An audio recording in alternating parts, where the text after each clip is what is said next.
जी, और आप सभी के जोरदार तालियों के बीच स्वागत कर रहे हैं honourable chief minister of Delhi Shrimati Rekha Gupta. जोरदार तालियां हो जाए साथ ही। बहुत बहुत धन्यवाद, ढेरों बधाई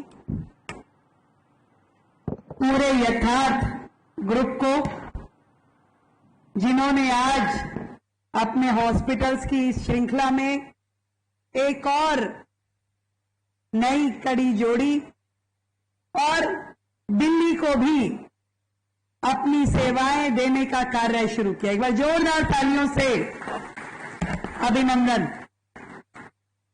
सावन का सोमवार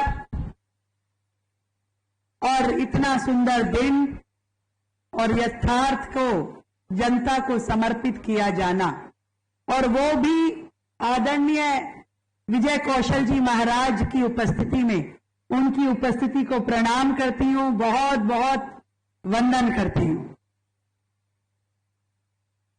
आज आदरणीय अजय जी, कपिल जी, यथार्थ भाई, आप सबने एक बहुत सुंदर प्रयास किया है और वीडियो में जो आपने दिखाया वो बिल्कुल सही कहा। दिल्ली की मुख्यमंत्री हूं भैया, ये कहती हूं आए हो तो क्या लाए और जा रहे हो तो क्या देके जा रहे हो। तो ये निमंत्रण देने आए तो मैंने कहा भाई क्यों आऊं, तो बताओ मैम क्या करना है। मैंने कहा पहले आयुष्मान योजना से जुड़ो, आयुष्मान योजना से जुड़ोगे तो आऊंगी, नहीं तो नहीं आऊंगी। और मुझे खुशी है कि आपके अंदर का सेवा भाव देख करके आपने तुरंत उसे एक्सेप्ट किया कि बिल्कुल हम दिल्ली की जनता की सेवा के लिए आए हैं और आयुष्मान योजना से जुड़ करके जरूर काम करना चाहेंगे। तो मैंने भी तुरंत निमंत्रण स्वीकार किया। बात ये नहीं है कि सरकारी सेक्टर के कितने हॉस्पिटल हैं या प्राइवेट सेक्टर के हॉस्पिटल हैं, बात ये है कि इन आंखों ने कोविड के समय का वो नजारा देखा है जब लोग इलाज के लिए तरस गए थे। गलियारों में परिजन अपने पेशेंट को लेकर के लाइनें बना करके बैठे थे। आधी आधी रात को फोन आता था कि हमारे पेशेंट के लिए बेड नहीं मिल रहा है। इमरजेंसीज भरी हुई थी, हॉस्पिटल, नर्सिंग होम सब कुछ भरा हुआ था और बिना इलाज के फिर भी लोग मर रहे थे। आज पूरी दिल्ली का हेल्थ इंफ्रास्ट्रक्चर देखें तो ये मानिए कि लगभग 51-52% सरकारी इंफ्रास्ट्रक्चर है तो 48% प्राइवेट इंफ्रास्ट्रक्चर है। और उस सरकारी में से भी 26% केंद्र सरकार के हॉस्पिटल हैं और लगभग 24-25% दिल्ली सरकार के हैं। कुल मिलाकर के सबको भी जोड़ लिया जाए तो प्रति 1000 लोगों पे मात्र 2 बेड की एवरेज निकलती है। सबको जोड़ने से, प्राइवेट भी, सरकारी भी, सरकारी में भी केंद्र सरकार, दिल्ली सरकार, नगर निगम, सबका जोड़ करके 1000 लोगों पे मात्र 2 बेड। इसीलिए मैं समझती हूं कि लाइन अपनी बड़ी करनी है, दूसरे की छोटी नहीं करनी। दिल्ली की जनता का हक है कि उन्हें बेहतर इलाज मिलना चाहिए, प्राइवेट में मिले, सरकारी में मिले।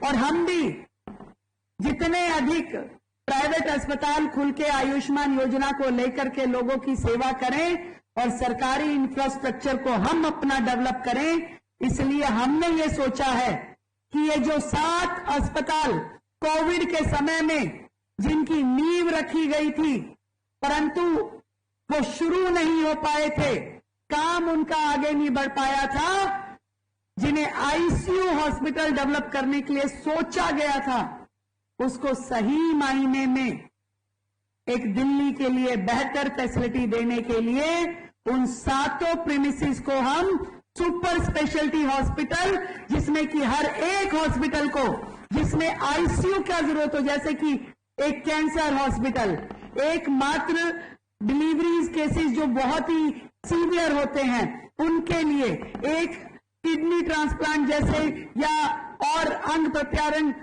चेंज करने के जो होते हैं, वो जहां पे आईसीयू का बेडिंग क्योंकि दिल्ली में बहुत बहुत बहुत कम है, और ये सारे अस्पतालों का इंफ्रास्ट्रक्चर इसी प्रकार से डिजाइन किया गया था कि यहाँ पे ज्यादा आईसीयू बेड होंगे और नॉर्मल बेड कम होंगे।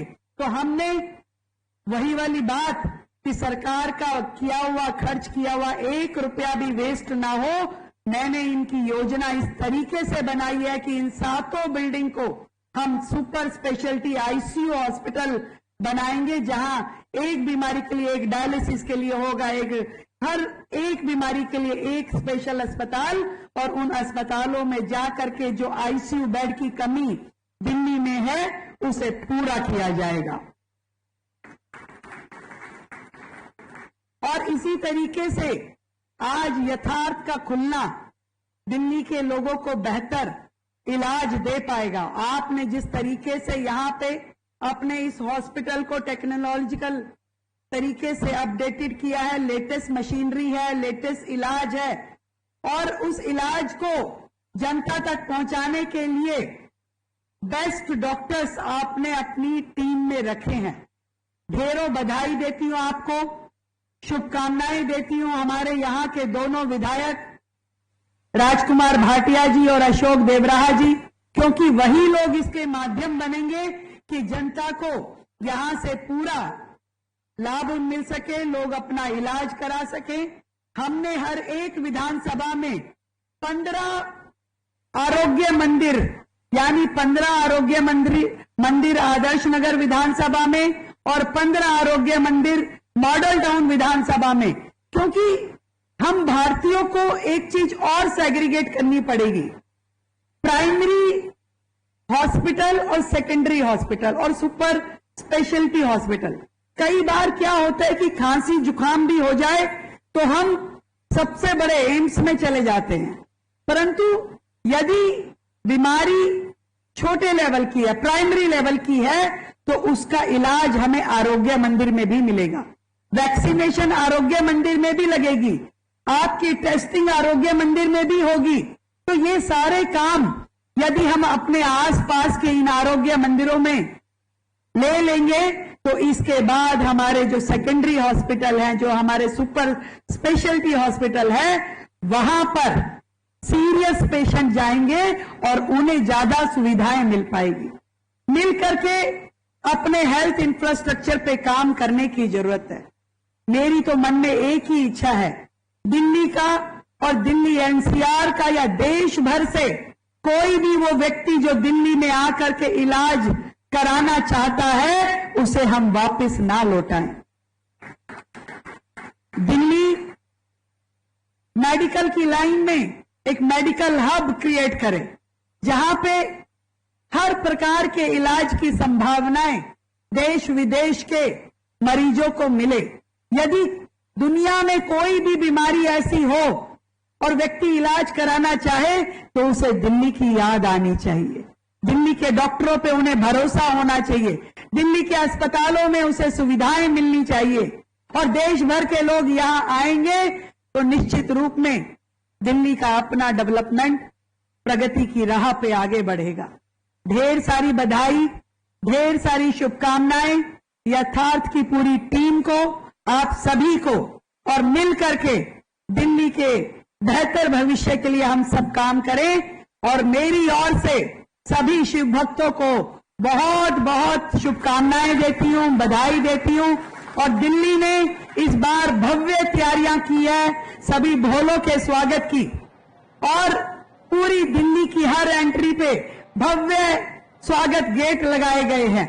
और जितनी संस्थाएं पिछले सालों में दिल्ली की सरकार से कावड़ कैंप लगाने के लिए सहायता लेती थी, उसे हमने 3 गुना कर दिया है, 3 गुना।